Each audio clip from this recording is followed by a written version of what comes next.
Dombivli railway station का भूतिया दृश्य वह एक अमावस की रात थी जब मैंने खुद को डोंबिवली रेलवे स्टेशन के सुनसान प्लेटफार्म पर अकेला खड़ा पाया। हवा में भारी सन्नाटा छाया हुआ था जो दूर से गुजरती ट्रेन की गूंज से टूट रहा था। स्टेशन जो कभी जीवन से भरपूर था अब अतीत का एक भूला हुआ अवशेष जैसा लग रहा था।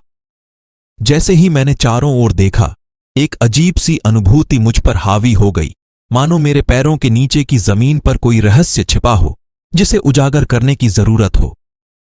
मैं अनायास ही कांपने लगा, भले ही मेरे कोट ने अत्यधिक ठंड के खिलाफ थोड़ा आराम दिया।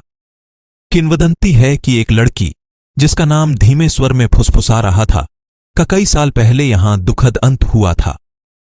कथित तौर पर वह एक ट्रेन का इंतजार कर रही थी जो कभी नहीं आई और अंधेरे में वह बिना किसी निशान के गायब हो गई। कुछ लोगों ने दावा किया कि उसकी आत्मा अभी भी प्लेटफॉर्मों पर भटक रही है, हमेशा उस ट्रेन का इंतजार कर रही है जो कभी नहीं आएगी। मैंने इस धारणा का उपहास उड़ाया और इसे स्थानीय लोक कथाओं के रूप में खारिज कर दिया, जिसका उद्देश्य जिज्ञासु आगंतुक को रोमांचित करना या भयभीत करना था। एक आत्मविश्वास भरी मुस्कुराहट के साथ मैं मंच से नीचे चला गया। मेरे कदमों की गूंज दमनकारी शांति के बिल्कुल विपरीत थी। तभी मैंने इसे सुना, एक फीकी उदास धुन छाया से बहते हुए एक उदास पियानो की तरह।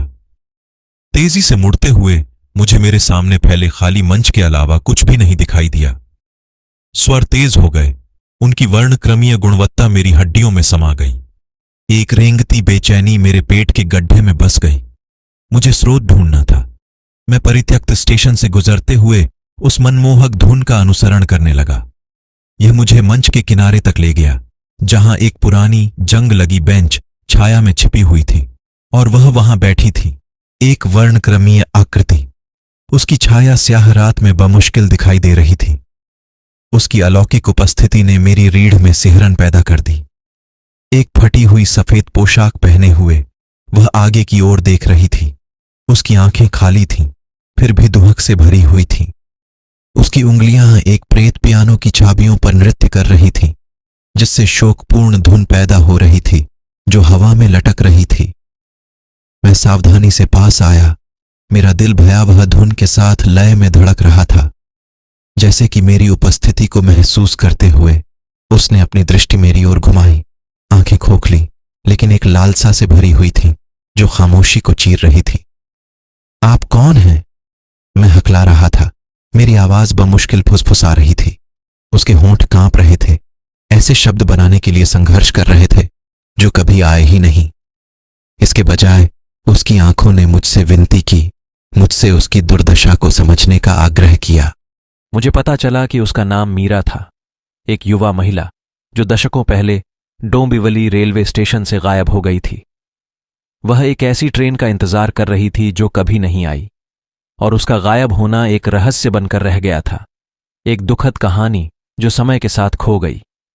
इस नए ज्ञान से लैस होकर मैं मीरा की आत्मा को मुक्त करने का कोई रास्ता खोजने की उम्मीद में स्टेशन लौट आया। जैसे ही मैं उसके सामने खड़ा हुआ, मैंने उसका नाम बोला। मेरी आवाज करुणा और समझ से भरी थी। हवा कांपने लगी और मीरा पर एक नरम अलौकिक प्रकाश छा गया।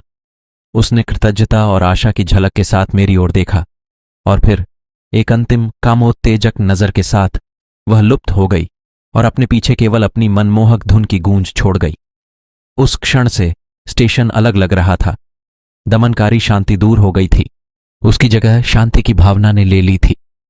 यह ऐसा था मानो मीरा की आत्मा को अंततः वह मुक्ति मिल गई जिसकी वह प्रतीक्षा कर रही थी।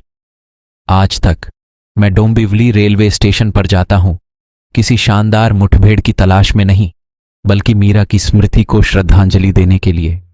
उनकी कहानी एक अनुस्मारक के रूप में कार्य करती है कि कभी कभी अतीत समाधान और समझ की तलाश में आगे बढ़ता है और उन क्षणों में उन लोगों को सुनना, स्वीकार करना और उन्हें सांत्वना देना हमारा कर्तव्य है जो समय के साथ खो गए हैं। आज तक उस रात की याद मुझे सताती है।